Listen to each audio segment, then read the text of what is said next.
merhaba, ben Anya. Burası da benim mutfağım. Yabancı bir gelinden tarif almak istiyorsanız kanalıma abone olabilirsiniz. Bugün Anya'nın mutfağında şahane sosuyla çikolatalı ıslak kek yapacağız. Çok lezzetli, dolu dolu ıslak, dokusuyla, kokusuyla, lezzetiyle gerçekten şahane bir kek olacak. Bayılacaksınız. Benim gibi çikolata sevenler için çikolata krizleriniz geldiği zaman yiyebileceğiniz en lezzetli çikolatalı kek. Misafirliğinize de sunabileceğiniz bence en güzel kek tarifi vereceğim sizlere. O yüzden ayrılmayın. Beraber kek yapalım. Kek yapılışına da geçebiliriz. Şimdi kekimizi hazırlamaya başlarken ilk önce fırınımızı ayarlayalım. 180 dereceye açalım, ısınsın. Bu arada biz de yumurtalarla başlıyoruz. 4 tane yumurta oda sıcaklığında. Soğuk olmasın, dikkat edin. Kırıyorum.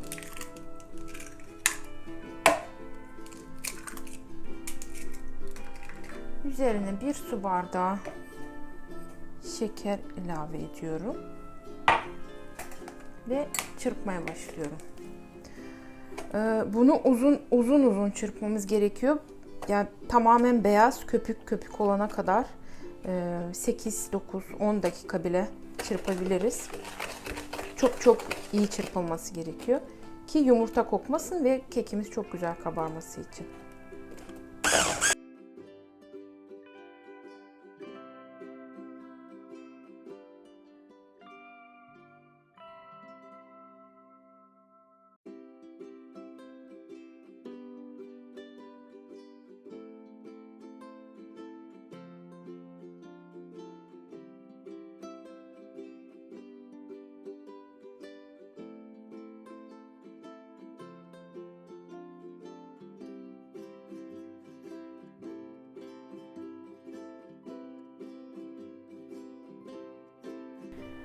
Şimdi evet, karışımımız bu hale geldi. Köpük oldu. Benim mikserimle 10 dakika sürdü bunu çırpmaya. Siz yine mikserinize göre bakarsınız ama kıvam bu olacak. Böyle beyaza yakın, köpük gibi bir kıvam olacak. Şimdi devam edelim.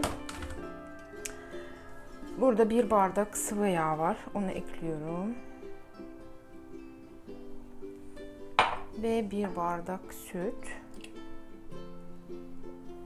ekledim ve ben artık şöyle çırpıcıyla karıştıracağım. Sadece bir karışması yeterli olacak. Çok fazla çırpmaya gerek yok.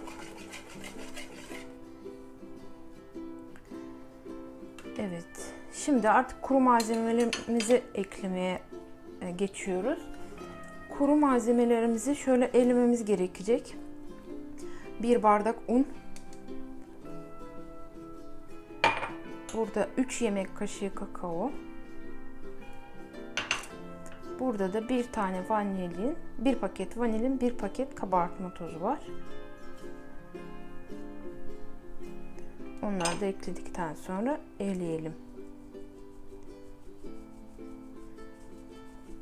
Eleme nedenimiz de şöyle gördüğünüz gibi topak kalıyor. Onu elemeseydik o kakao parçacıkları hamurun içinde dağılmazdı ve böyle topak kalırdı. Eleyince hiç topak kalmadı ve hamurumuz da böyle havalı kalıyor. O da daha çabuk kabarmasına, daha iyi kabarmasına neden olur. Şimdi bu aşamada ben artık şöyle çırpıcıyla hafif alttan üste doğru karıştıracağım. Mikserle girmek istemiyorum ki havasını kaybetmesin diye.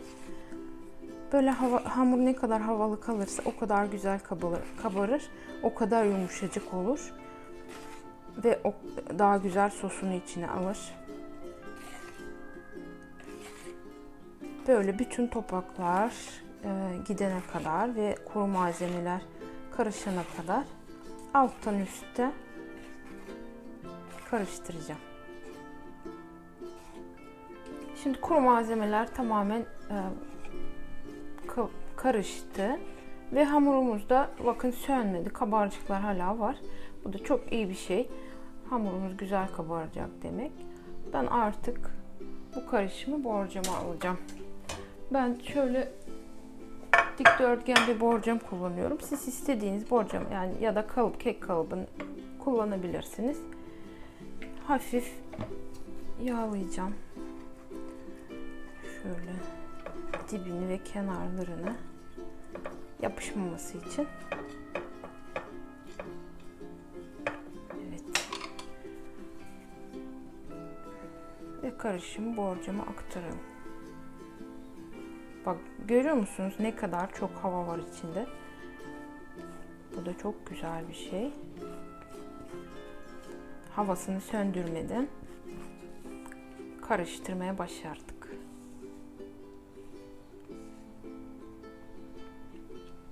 Evet. Ve kekimiz fırına girmeye hazır. Fırınımız 180 derece ısındı. Kekimi fırına alıyorum. Ve yaklaşık 45 dakika fırında kalacak. Şimdi kekimiz yarım saattir fırında. Bu arada da biz artık sos hazırlamasına geçelim. Niye yarım saat bekledim? Çünkü sıcak sosu sıcak kek üzerine dökmem gerekiyor. O yüzden yarım saat bekledim ve sosumu hazırlamaya başlıyorum. 1 su bardağı sütüm var. Üzerine yarım su bardağı sıvı yağ.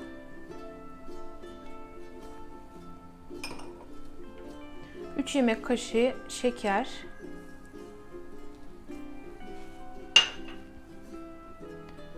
2 yemek kaşığı kakao. Şimdi bunları karıştıracağız iyice. Ve kaynama noktasına kadar bekleyeceğiz.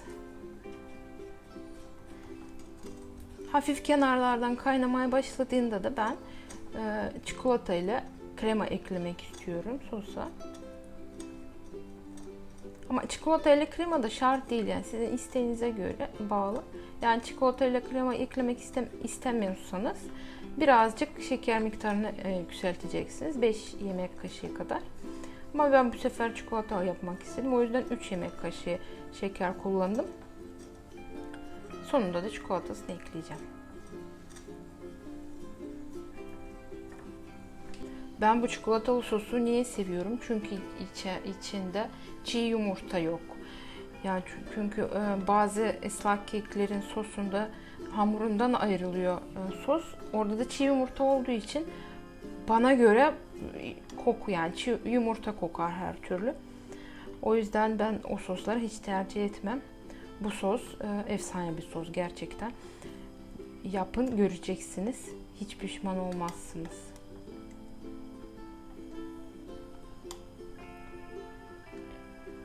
Şimdi hafiften kaynamaya başlar. Şöyle kenarlarında. Hatta köpürmeye başladı bile. Şimdi ben çikolatalımı ekliyorum yavaş yavaş. Şöyle 50 gram çikolata var burada. Üzerine de şöyle yarım bardak kadar krema ekledim. Ve tekrardan kaynamasını bekleyeceğim. Çikolatalar eriyecek. Ve sos hazır hale gelecek. Bu arada da kekim pişmek üzere. Biraz sonra fırından çıkaracağım. Çıkardıktan sonra bir 5 dakika ilk sıcaklığın çıkmasını beklemem gerekecek. Ondan sonra üzerine sosu gezdirebiliriz.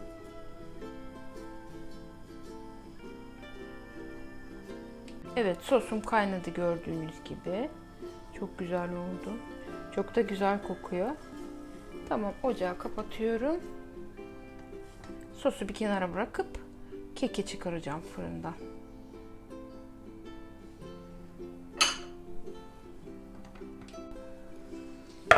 Kekimiz fırından çıktı. Gördüğünüz gibi güzel kabardı. Ve üstünde hala kabarcıklar var. Görünüyor mu acaba? Şimdi bu 5 dakika birazcık bekleteceğiz. İlk sıcaklığı çıksın.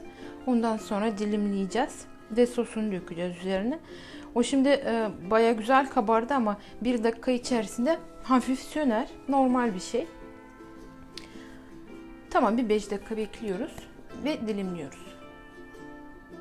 Şimdi kekin ilk sıcaklığı çıktı. Gördüğünüz gibi hafiften söndü. Ama çok yumuşak, böyle sünger gibi. Dilimleyelim.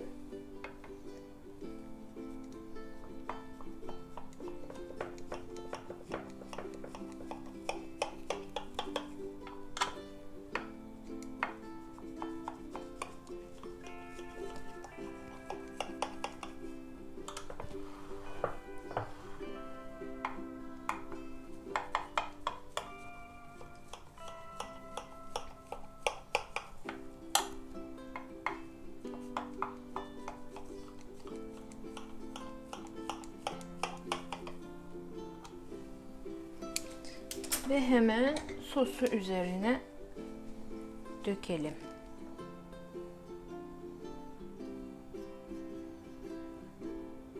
Her yere gelecek şekilde. Bakın hemen sosu çekmeye başlıyor.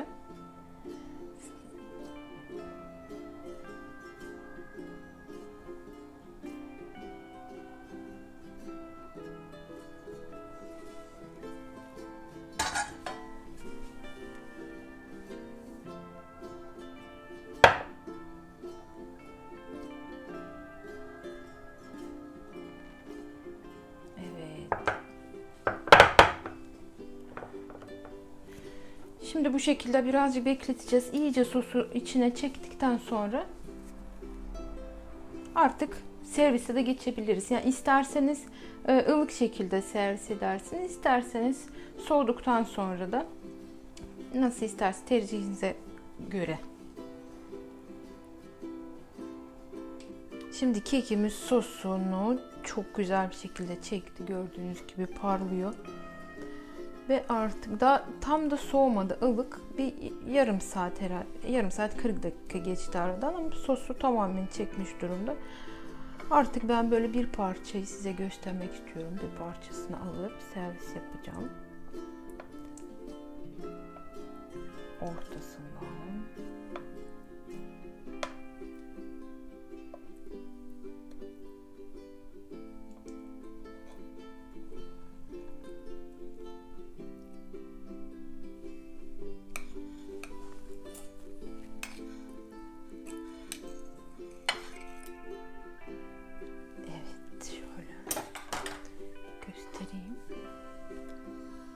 Bu şekilde. Arasına bakın nasıl ıslak, dolu dolu sos. Ortası da parlak. Bir de şöyle göstereyim. Yumuşacık, sünger gibi, dediğim gibi. Sufle gibi. İçi de soslu. Görüntüsü de, kokusu da, lezzeti de inanılmaz. Bu şekilde.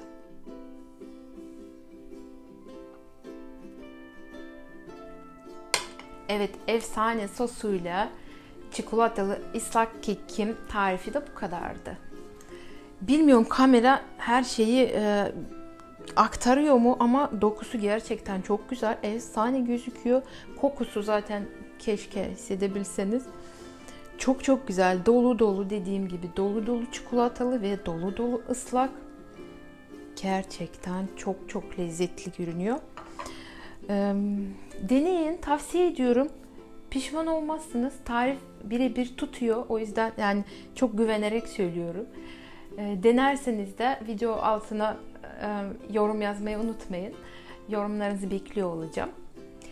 Beni izlediğiniz için teşekkür ederim. Kanalıma abone olmayı unutmayın. Bildirim butonuna da tıklarsınız. Böylece hiçbir videomu kaçırmamış olursunuz. Sonraki videolarda görüşmek üzere. Sevgiyle kucaklıyorum herkese. Güle güle.